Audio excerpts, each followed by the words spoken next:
Chères téléspectatrices, téléspectateurs et internautes, vous suivez la 441e édition de votre émission hebdomadaire sur Radio Télé-Guinée, OCPA Magazine.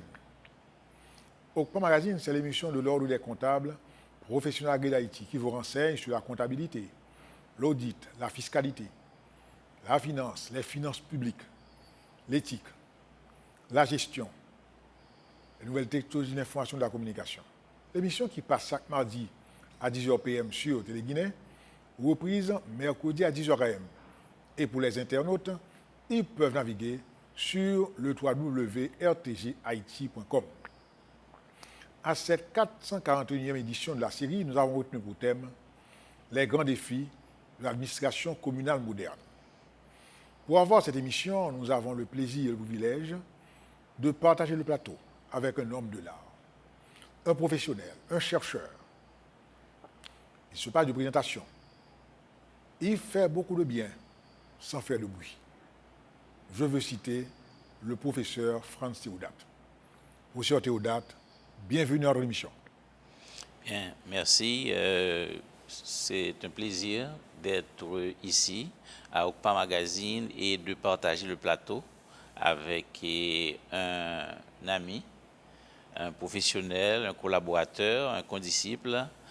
Et je suis très heureux de pouvoir et d'avoir l'occasion de traiter de questions, je pense, qui sont d'intérêt commun pour tout le monde, notamment, et la thématique qui a été retenue, les défis justement d'une administration fiscale moderne.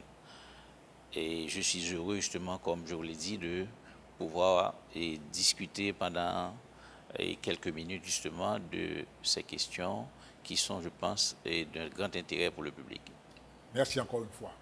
On prend une pause, on vous revient.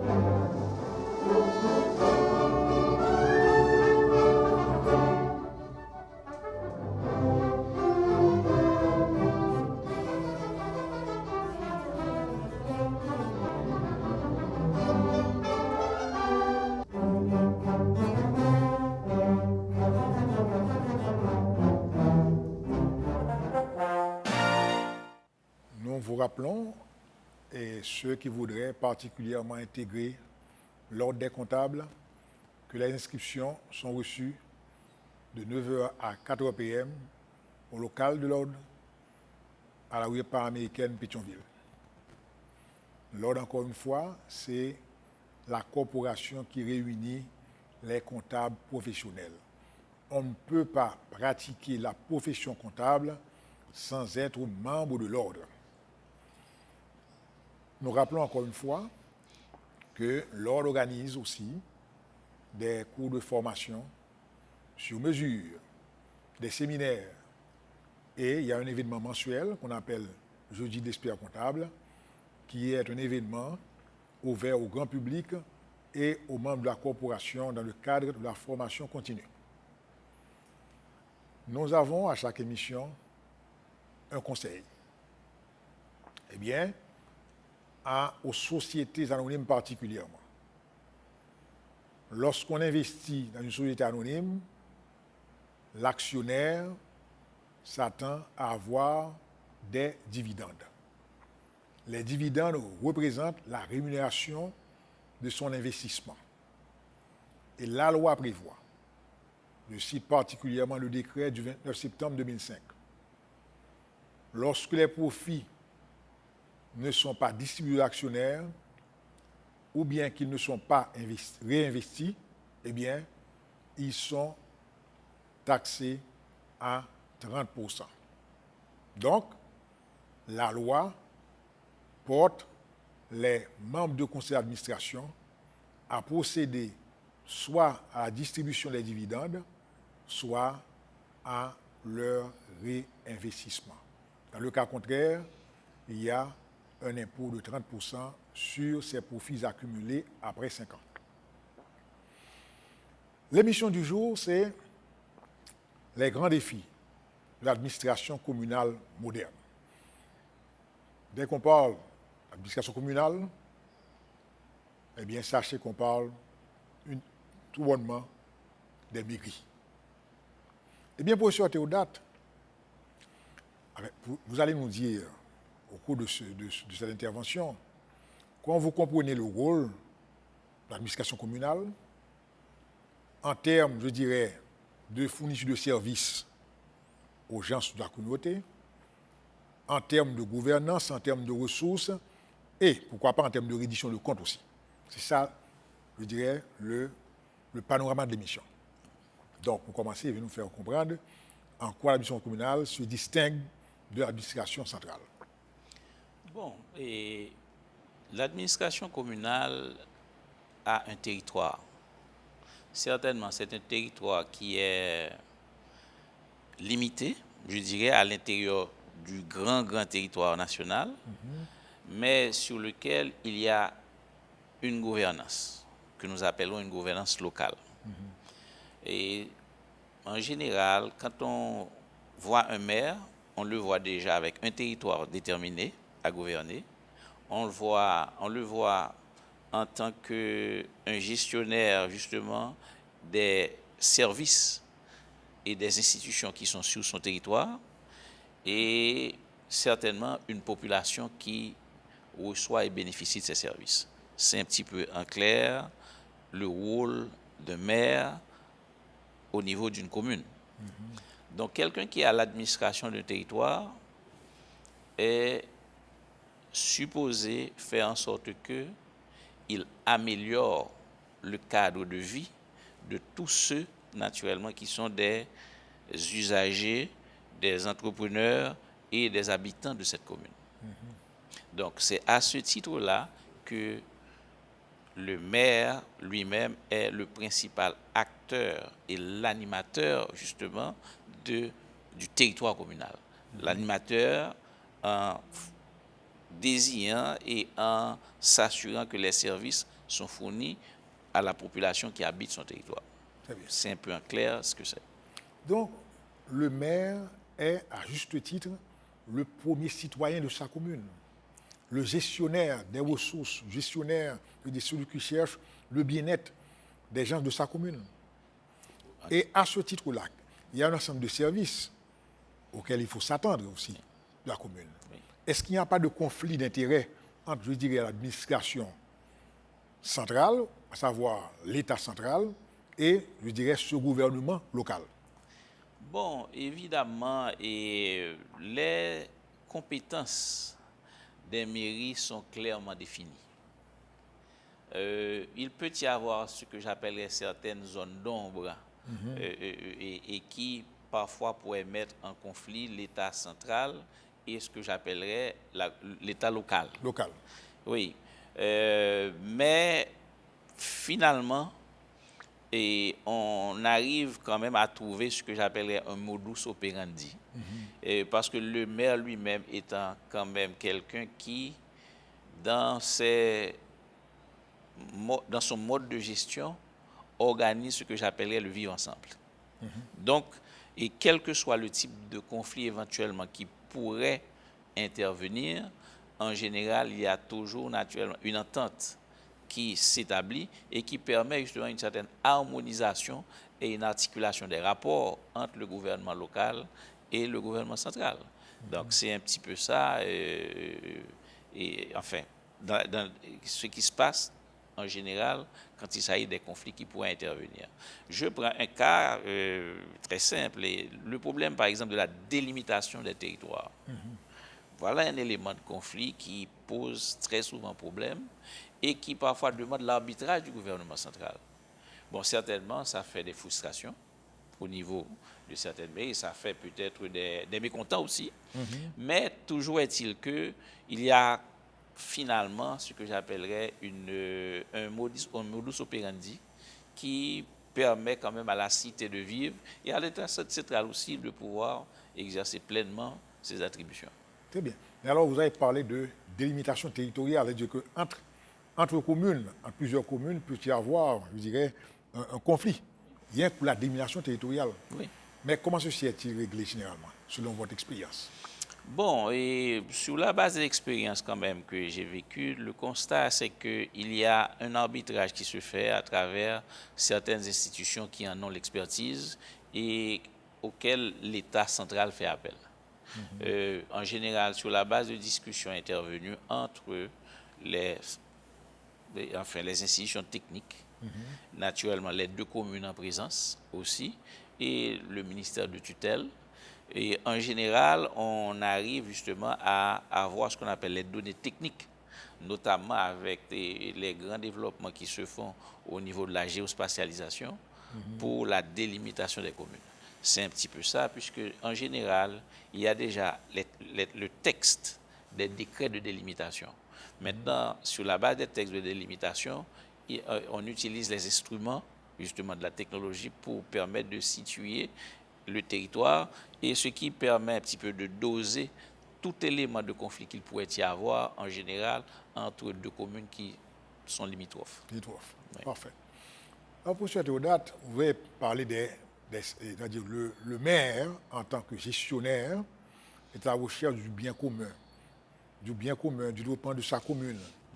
Mais alors, il y a un ensemble de services, tels que je pense à la sécurité, je pense à l'éducation, je pense à la santé, etc. Donc, est-ce qu'effectivement, une mairie peut intervenir dans ces différents domaines et comment et d'où viennent les ressources? Bon, évidemment, il y a certaines compétences qui sont inscrites déjà au niveau de la Constitution. Je prends le cas de l'éducation, qui est une compétence partagée entre l'État central et l'État local. C'est déjà bien situé. Bon, au niveau de la santé, et je ne connais pas vraiment une compétence de la mairie à ce niveau-là. Il y a actuellement 11 compétences définies et pour les mairies. Et en général, les administrations communales gagnent en général à inscrire leur action justement et sur la base des compétences que la loi leur assigne. Et je crois que c'est... Et au niveau de la santé, je crois que les communes, naturellement, devront veiller à ce que leur population soit en santé. Bon, ce qui est normal, mais au fond, les mairies ne sont pas dotées ni des compétences techniques, ni de la capacité justement pour intervenir directement en termes de santé. C'est beaucoup plus, je dirais, la surveillance justement de l'état justement de santé du territoire, notamment quand il concerne les pandémies ou les épidémies, par exemple. Donc, mais c'est beaucoup plus à ce niveau-là que on connaît la compétence et des mairies. Donc, les mairies n'interviennent pas directement à ce niveau. Mais il y a tout ensemble une gamme de services aussi que l'État central a sur le territoire communal. Et le maire étant exécuteur justement d'un ensemble de directives données par le pouvoir central, naturellement, c'est au maire justement de veiller à ce que toutes les directives qui ont été données par le pouvoir central soient exécutées correctement au niveau communal. Donc, donc, il est un petit peu le gardien justement des dispositions qui sont prises au niveau central. Mais il y a des compétences qui sont propres également à la mairie, notamment des compétences qui auraient trait notamment à l'assainissement, par exemple. Parce que le nettoyage de la ville et la collecte des ordures ménagères est un élément fondamental, normalement, dans le rôle de maire. Bon, il y a aussi d'autres compétences qui se développent, comme par exemple les problèmes qui seraient en rapport, par exemple, avec la circulation des véhicules. Des problèmes qui seraient en rapport avec la sécurité du territoire, non pas directement, mais beaucoup plus en tant qu'un intervenant pour coordonner les activités qui seraient en rapport avec la sécurité. Et ceci aussi en rapport, et il y a d'autres types de compétences que la loi lui confère, notamment au niveau quand il y a des catastrophes naturelles. Par exemple, parce que le maire est le gestionnaire et privilégié et réunit naturellement l'ensemble de toutes les autorités qui se trouvent sur le territoire communal une fois qu'il y a des catastrophes naturelles. Donc, et au niveau de la protection civile, d'ailleurs, il est le coordonnateur communal de la protection civile. Donc, voici des compétences, et parmi tant d'autres, naturellement, que le maire exerce au niveau de son territoire. Et ce sont des compétences que je pense qui sont inscrites non seulement au niveau des textes de loi, mais il y a aussi des institutions qui sont à l'intérieur même de la commune, comme par exemple le centre d'opération d'urgence, par exemple, et tout ce qui a rapport avec les problèmes d'incendie, tout ce qui a rapport avec les problèmes, phénomènes de catastrophes naturelles. J'ai parlé des cyclones, des tremblements de terre, par exemple, de la sécheresse, et tout un ensemble de choses qui affectent le territoire et les habitants, et qui, normalement, est du ressort du maire d'intervenir justement pour ou bien mitiger ou bien résoudre une fois pour tout le problème. Oui, pour sortir aux dates, même lorsque la compétence n'est pas définie, n'est pas attribuée ou dévolue à la mairie, mais la mairie a pour obligation de créer les conditions tendant à attirer, par exemple, des hôpitaux, des investissements dans sa commune. Ouais. Alors là, professeur Théodate, la question que j'ai, mais est-ce que, puisque gérer c'est prévoir, la mairie doit avoir aussi une structure administrative répondant aussi à la production d'informations, dont, par exemple, le service de statistique, Oui. par exemple, pour contrôler la population, pour contrôler, par exemple, la croissance de la population, pour contrôler aussi la qualité des services, etc. Donc, est-ce que dans une commune, aujourd'hui, on doit disposer de services de statistique?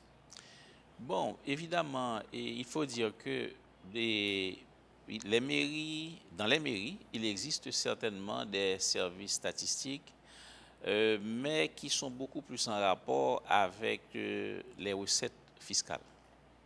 Il y a beaucoup et les statistiques ne concernent pas forcément, je prends un cas, la population, c'est beaucoup, et la mairie s'approvisionne autour des données qui sont fournies, par exemple, par l'Institut haïtien de statistique. Donc, la mairie peut-être contrôle l'ensemble des décès qui sont sur son territoire, mais elle ne contrôle ni les migrants qui sont sur son territoire, ni les naissances naturellement qui sont sur son territoire, puisque au niveau de l'état civil en général, il y a d'autres instances à travers le gouvernement central qui règlent ce problème.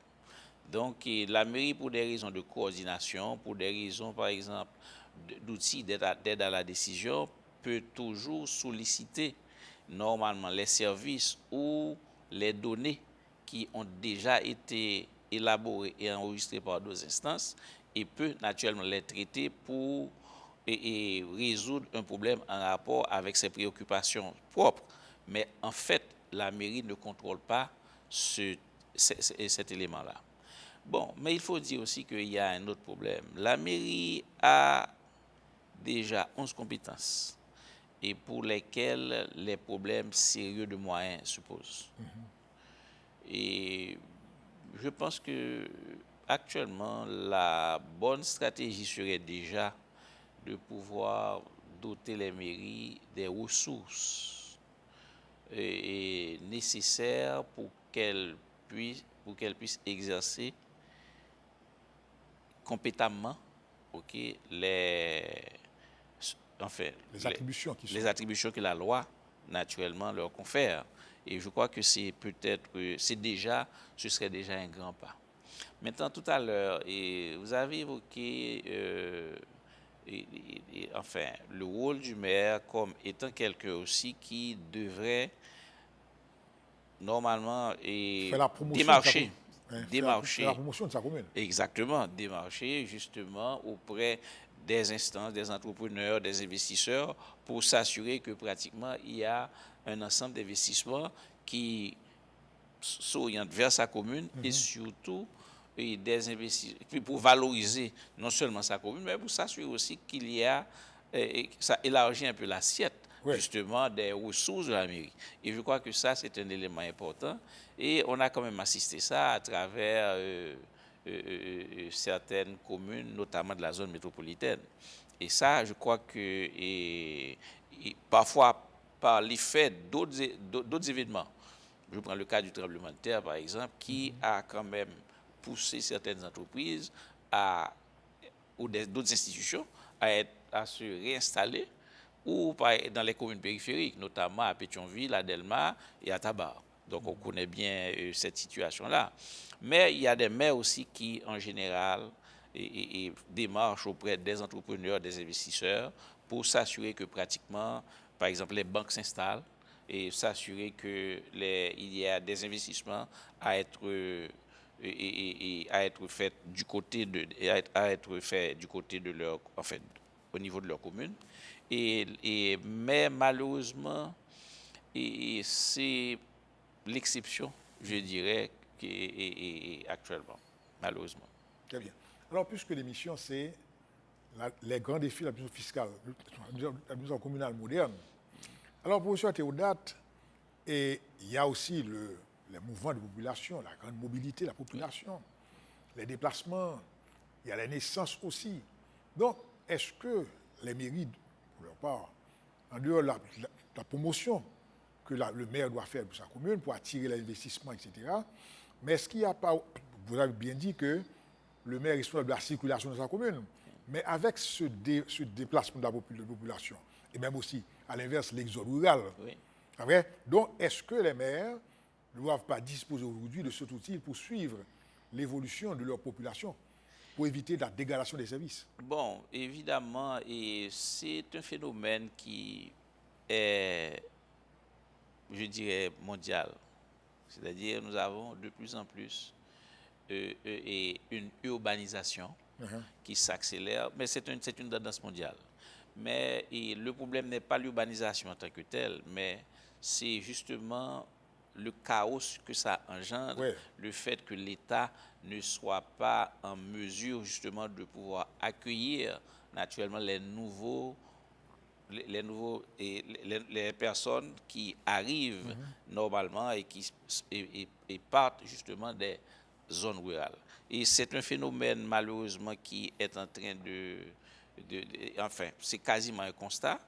On l'a vu notamment au niveau des communes de la zone métropolitaine. On l'a vu aussi au niveau, par exemple, de certaines communes que je qualifierais de communes départementales. Donc, vous avez un commune départementale. Oui. On a vu justement un exode parce que les populations sont de plus en plus en quête justement d'une meilleure éducation, s'assurer que les services soient là. Or, en général, les services sont placés justement dans des villes. Les services sont placés au niveau de la zone métropolitaine et la population, naturellement, laisse les zones rurales parce que, en raison de l'absence de services, en raison du fait qu'ils ne peuvent pas avoir les bonnes écoles, en raison du fait que le système de santé est un petit peu défaillant au niveau des zones d'habitation. Donc, ils préfèrent normalement s'orienter directement vers les centres urbains, justement, pour pouvoir bénéficier de ces services. C'est un peu ça, et c'est l'articulation autour. Donc, l'urbanisation en elle-même ne serait pas une mauvaise chose si toutefois les mairies avaient ce que j'appellerais la capacité et l'infrastructure d'accueil. Les outils de contrôle aussi. Les outils de contrôle aussi. Mais actuellement, ce n'est pas de la compétence des mairies, justement, de régler les problèmes de flux migratoires. Les mairies subissent justement ce volet-là. Mais les mairies n'ont pas vraiment les compétences, justement, pour régler ce volet-là. Alors, ce que je veux dire, c'est, par exemple, mettre en place les mesures appropriées pour pouvoir gérer ce phénomène d'urbanisation, ce déplacement de population, parce que quand même, le maire est là pour chercher les conditions, l'amélioration des conditions de vie des gens de la commune. Oui, Donc, mais je crois que c'est quelque chose qui manque actuellement dans les actions, justement, des maires actuellement. Oui, je crois, ça manque. mais professeur Théodate, vous avez parlé de 11 compétences. Oui. Est-ce que vous pouvez brièvement faire la lumière sur ces 11 Bon, compétences? évidemment, et enfin, l'une des premières compétences qui sont dévolues à toutes les mairies et qui est peut-être la compétence la plus connue et la mieux partagée au niveau du public, c'est l'assainissement. Oui, Parce que pour être un bon maire, il faut être un maire qui garde sa ville propre. très bien. Donc ça, c'est peut-être le premier élément.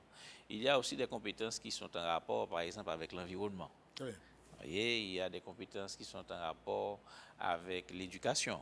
Parfait. Tout à l'heure, j'en ai parlé tout à l'heure, ce qui est une compétence partagée. Mais ça, c'est une attribution constitutionnelle. Oui, Donc, il y a des compétences qui sont en rapport avec la fourniture d'électricité, par exemple. Alors, quand on parle de fourniture d'électricité, on parle beaucoup plus de l'éclairage public. Hein? On parle beaucoup plus de l'éclairage public. Parce que très souvent, les gens ne font pas tellement la différence et puis, bon, on dit autre chose. Donc, c'est juste pour citer quelques-unes des compétences parmi les 11, naturellement, que la loi reconnaît aux maires. très bien. Alors là, par exemple, on parle des écoles communales, Oui, on parle par exemple des asiles pour Oui. les gens âgés. Oui. Donc, les communes interviennent aussi dans ces deux domaines particulièrement. Oui, bon, naturellement, il y a les écoles communales qui sont installées un petit peu partout. Mais c'est une charge qui qui ne peut en général pas être supportée par les communes qui n'ont pas de gros moyens. Bon, mais certainement, il faut voir aussi que le profil des écoles communales, ce sont des écoles qui, en général, reçoivent ce que j'appellerais le dernier de nos frères. C'est-à-dire des gens qui ont très peu de moyens et qui ne peuvent pas intégrer les écoles privées, qui ne peuvent pas intégrer même parfois les écoles nationales parce que les parents ne peuvent même pas défrayer aux frais minimum qui pourraient, enfin, ne sont pas en position ou en condition de pouvoir payer des frais, même au niveau des écoles nationales. Alors, ce sont les communes en général qui reçoivent cette clientèle-là. Donc, bon an, mal an, ils font du mieux qu'ils peuvent. Enfin, pour les communes qui ont pu, qui gèrent des écoles communales, mais j'en connais même qui vont même au-delà peut-être de l'enseignement fondamental. Il y a des lycées, je connais des communes qui gèrent des lycées. Enfin, il y a aussi les écoles professionnelles en général, que je connais certaines communes naturellement qui ont aussi des écoles professionnelles. Mais toujours est-il que cette compétence, malheureusement, n'est pas pleinement exercée du fait d'un problème de manque ou d'absence de moyens. Ouais. Alors là, puisque nous parlons de l'administration communale moderne, dans le rapport services et ressources. Ouais. Alors, comment les communes doivent-elles s'y prendre pour pouvoir améliorer la qualité des services et aussi avoir des ressources? Bon, maintenant, je crois que il y a un ensemble d'éléments et de défis surtout et qu'il faudrait d'abord exposer pour voir pourquoi les communes ne sont pas en condition d'exercer pleinement leurs compétences et en raison justement d'un problème de manque de moyens. Bon, et le problème des ressources se pose notamment au niveau, par exemple, des sources de revenus dont les mairies devraient pouvoir disposer, notamment les impôts d'une part et les redevances communales d'autre part. Les impôts d'une part à travers les deux grandes taxes que nous connaissons, c'est la contribution foncière des propriétés bâties et la patente, et de l'autre côté les redevances communales dont nous en connaissons à peu près 5, telles le permis de construire, les redevances de marché, naturellement les taxes sur les décès, enfin les redevances sur les décès, je veux dire, les autorisations normalement qui sont demandées par les institutions en général. Exact. Ensuite, nous avons aussi le droit d'affichage, qui sont en général des redevances que la mairie devrait pouvoir collecter pour Mais je prends le cas maintenant des impôts. Au niveau des impôts, il y a un élément de défi de taille fondamentale. C'est le fait que quel que soit le volume des impôts que la mairie devrait pouvoir collecter, et quand, par exemple, arrivé à échéance, le contribuable là, ne respecte pas justement les échéances, la mairie se trouve être impuissante justement pour aller recouvrer ses impôts. Puisque c'est une disposition et une compétence qui revient à la Direction générale des impôts pour le recouvrement forcé des créances. Et à ce titre-là, il faudrait naturellement une action conjuguée de la mairie et de la Direction générale des impôts pour pouvoir rentrer dans ces recettes. Mais alors, nous connaissons le problème, c'est que il y a une situation où vous avez une masse d'arriérés et de créances que la mairie n'arrive pas à récupérer du fait qu'il n'y a aucune action à avoir été entreprise au niveau, par exemple, de la Direction générale des impôts pour que les... Donc, il y a un problème et avec ce problème de recouvrement forcé parce que la mairie en tant que telle n'a pas la compétence pour faire rentrer justement les impôts enfin les recettes quand par exemple le contribuable ne répond pas à temps à ses obligations. Très bien. Donc puisqu'il y a effectivement une contrainte, on prend une pause, on vous revient.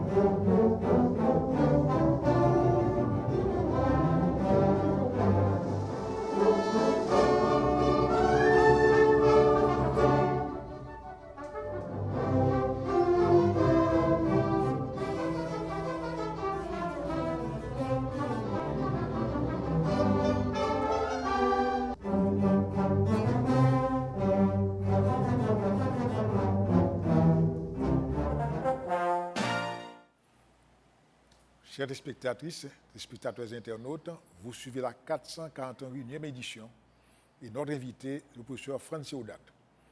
Et le thème de l'émission, c'est les grands défis de l'administration communale moderne. Professeur Théodate, parlons maintenant des adéquations services et ressources.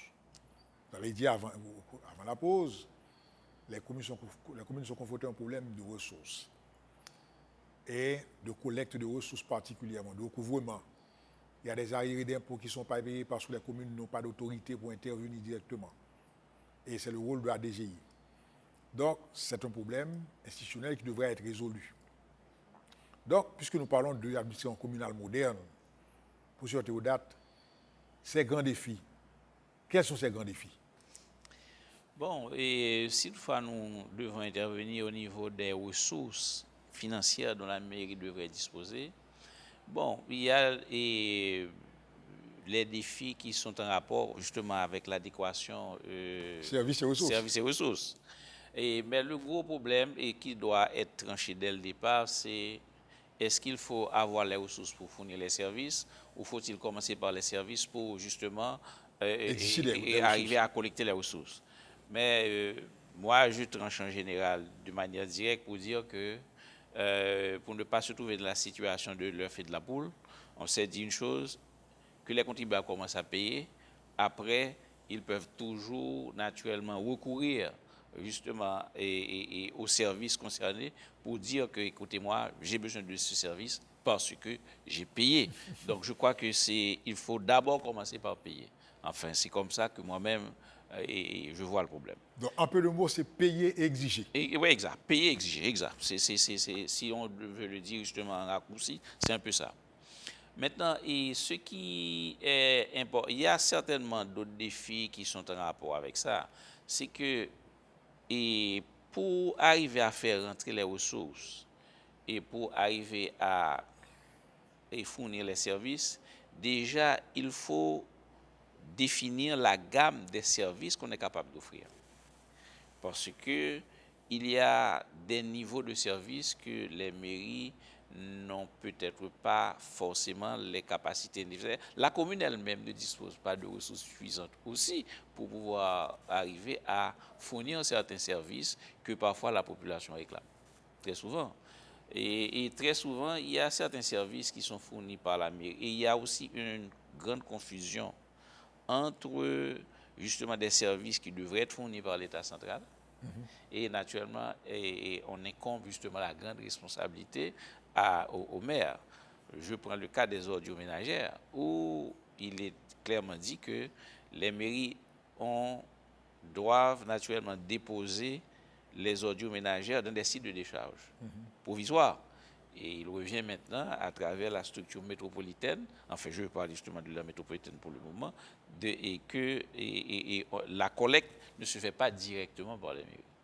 Mais ce qui est constaté, c'est que les mairies estiment actuellement que, en raison justement de beaucoup de défaillances et de certaines faiblesses qui sont en rapport avec la collecte des ressources, et la collecte des détritus, et les mairies se donnent ce que j'appellerais une capacité minimale autonome d'intervention.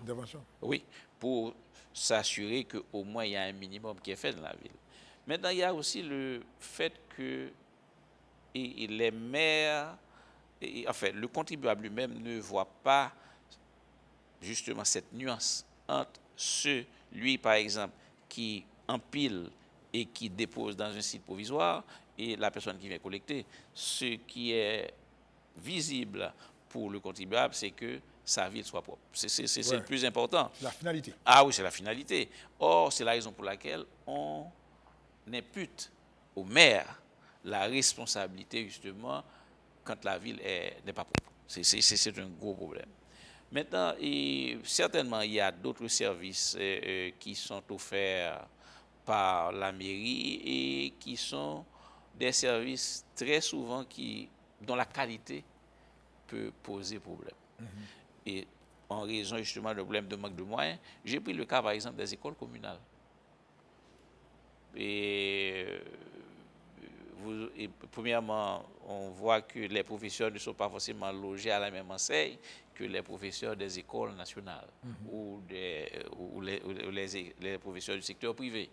Et vous avez des problèmes qui sont en rapport avec d'autres volets, justement, de services que la mairie devrait pouvoir donner, mais à raison de la faiblesse des revenus, normalement, les mairies se trouvent dans une situation compliquée et difficile à pouvoir le faire.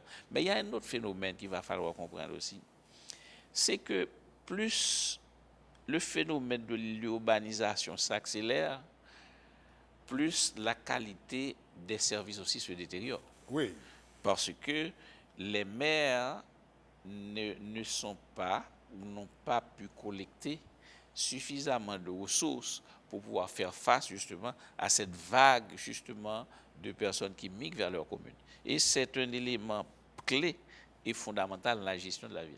Très bien. Alors, M. Léodat, il y a un point sur lequel je voulais revenir. Par exemple, il y a le traitement aussi des déchets qui peut aussi être source de revenus. Oui.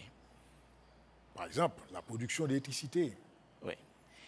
Par exemple, et même pour pouvoir vendre les déchets métalliques ou non métalliques. Oui. Ce sont des sources de revenus.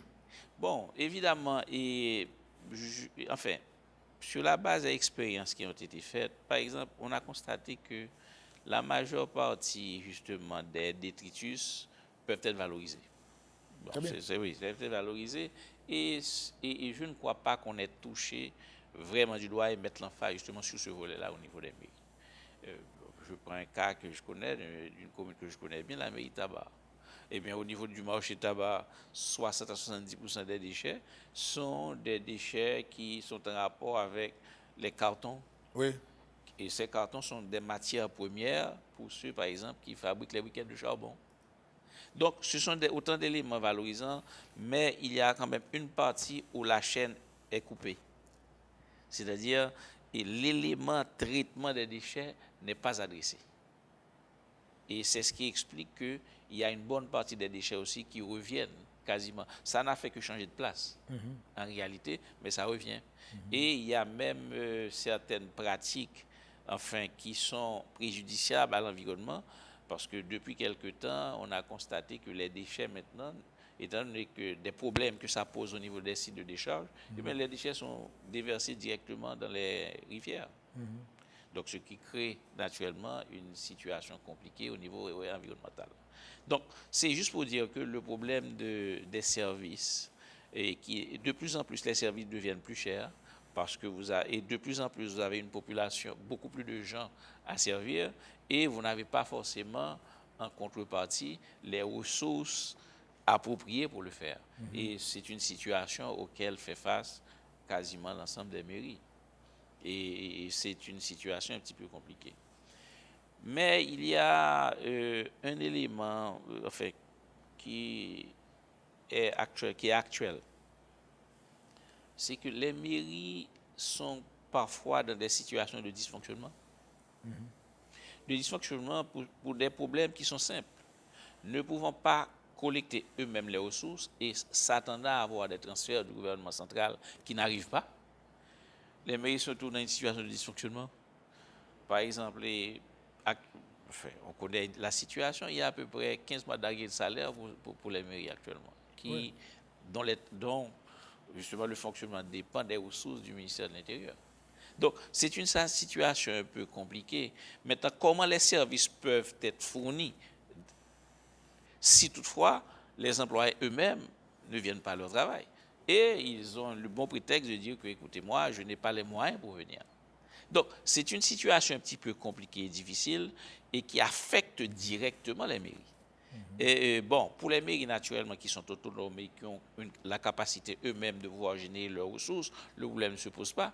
Mais une bonne partie des mairies, la grande majorité d'ailleurs, dépend justement des subventions et des transferts, des allocations reçues du ministère de l'Intérieur à travers le Fonds de gestion et de développement des collectivités territoriales, ce que nous appelle le FGDCT.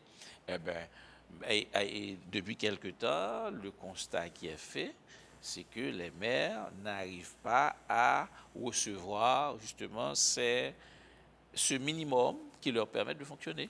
Alors, vous êtes Théodore, puisque nous parlons de grands défis, nous parlons de modernité, mais est-ce que la commune ne pouvait pas non plus anticiper la collecte des ressources? Parce que la commune peut évaluer ses capacités financières et même négocier avec une banque, pourquoi pas? Parce que les communes attendent les ressources provenant de la CFPB, de la patente, etc. Mais la commune peut être à l'origine de création d'emplois, d'initiatives génératrices de revenus. Par exemple, je prends un centre de décharge, je prends par exemple, pour l'environnement particulièrement, la collecte des déchets, leur transformation, leur traitement, la revente des déchets métalliques ou non métalliques. Ce sont des sources de revenus.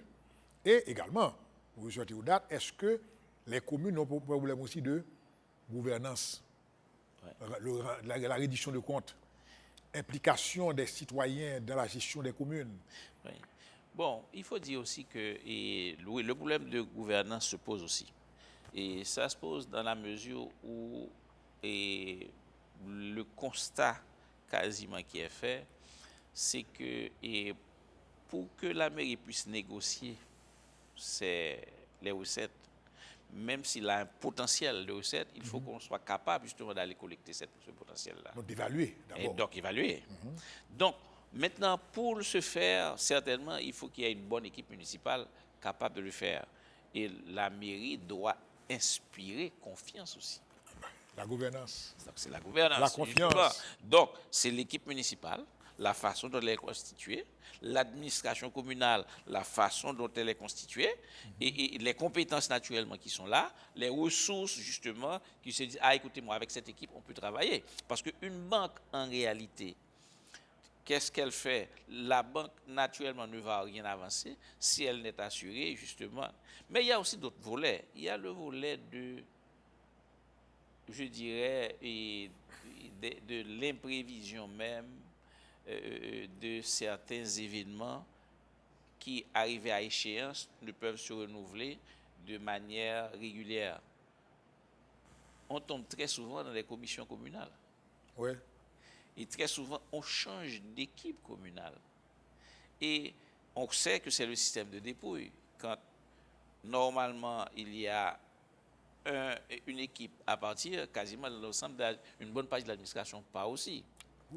Excusez-moi. Ne faudrait-il pas penser à ce qu'on appelle le fonctionnaire municipal? Oui, bon, naturellement, c'est justement un volet qui devrait être inscrit dans la loi sur la décentralisation. Très bien. Mais il faut dire qu'il y a actuellement un effort très important qui est en train d'être fait à travers le ministère de l'Intérieur depuis quasiment 5 ou 6 ans. C'est-à-dire la professionnalisation de certains corps de métier à l'intérieur même des mairies.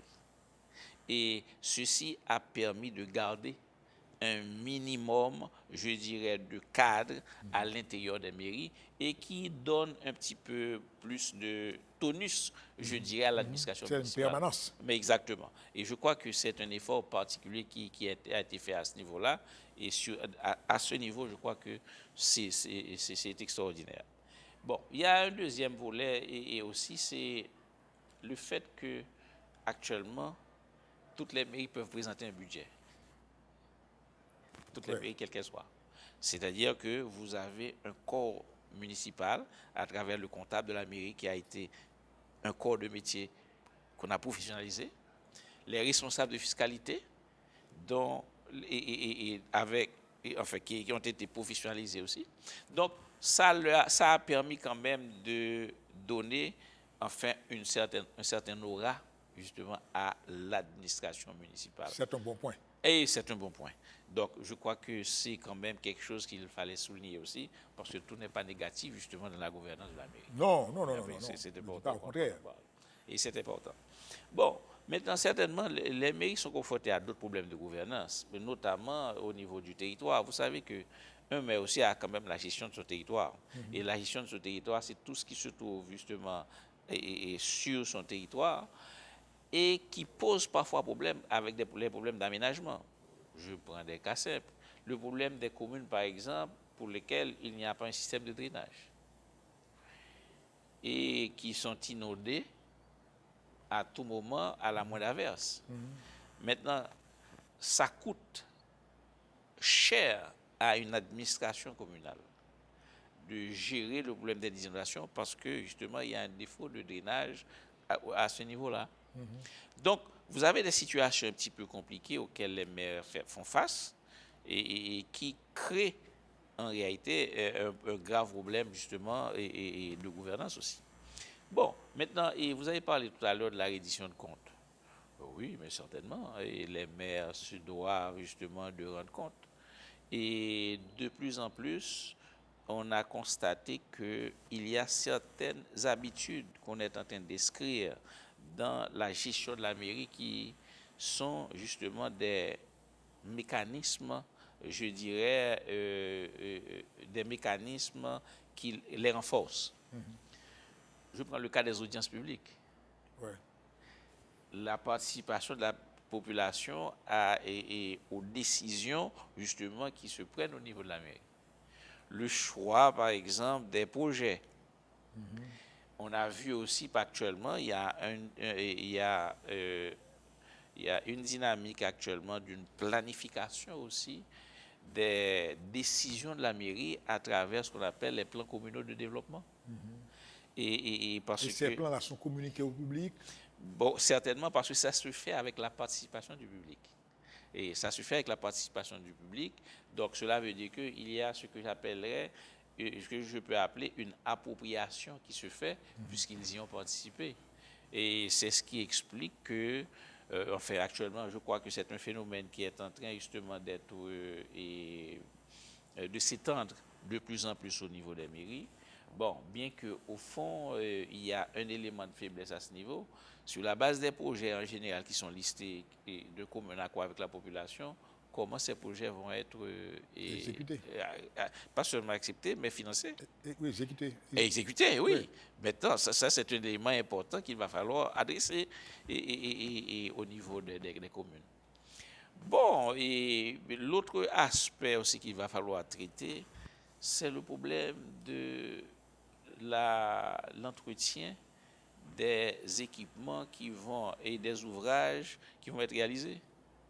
parce que ce n'est pas le tout de réaliser l'ouvrage, encore qu'il faut l'entretenir. Oui. Et les mairies devraient pouvoir être en capacité de collecter suffisamment de ressources pour pouvoir justement entretenir l'équipement. Oui. Et c'est la raison pour laquelle, pour les PCD que j'ai eu l'occasion de voir, je crois qu'il va falloir renforcer les capacités et les ressources propres des mairies pour pouvoir au moins entretenir ces équipements-là. Et c'est ce qui explique que, je crois, il va falloir qu'on arrive à trouver justement les bonnes formules. Il y a une stratégie pratiquement qui devrait être développée et à travers ce que nous appelons justement les redevances communales.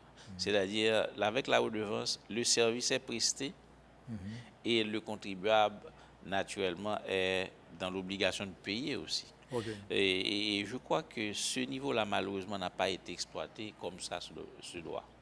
Et il va, pour que les mairies puissent arriver à développer des capacités autonomes, justement, financières, et je crois que sur le volet des redevances communales, il faut qu'on mette une emphase particulière dessus. Voyez? Et ça permettrait déjà à la mairie de disposer de moyens sur place pour pouvoir faire justement pour l'entretien justement des équipements collectifs que elles sont en train justement de réaliser. Mais d'après vous, pour sortir aux dates, ne va-t-il pas lieu de revoir aussi l'architecture des ressources communales, particulièrement de nouveaux impôts? Bon, le formatage d'autres impôts. Bon, certainement, il y a un reformatage à faire, premièrement par l'élimination ou le relèvement des droits de ce que j'appellerais des taxes qu'on peut assimiler à des taxes de nuisance avec justement ces petits montants, comme par exemple taxes de numérotage. Oui, les taxes de numérotage, les matériaux sur la voie publique. Et voilà, il faut revisiter totalement les textes de loi qui sont en rapport avec la commune. Totalement revisiter, et enfin réaligner certainement les taux et s'assurer que normalement c'est fait dans des conditions pour que la population puisse le supporter, parce que c'est important aussi, on n'exagère pas, mais en même temps aussi pour que l'État, enfin les autorités locales, les maires, aient les possibilités justement de pouvoir justement collecter les ressources suffisantes pour faire face aux obligations minimales. Très bien. Mais un point qui serait important, l'audit des mairies. Les mairies, déjà, c'est une attribution de la Cour supérieure des comptes et du contentieux administratif. Bon, et malheureusement, et je ne sais pas si c'est un problème de manque de ressources, ceci ne se fait pas sur une base régulière et ça pose problème. Très bien. Ouais. Nous sommes malheureusement arrivés au terme de l'émission. Les grands défis de l'administration communale moderne. Nous disons un grand merci pour sortir aux dates, pour sa disponibilité.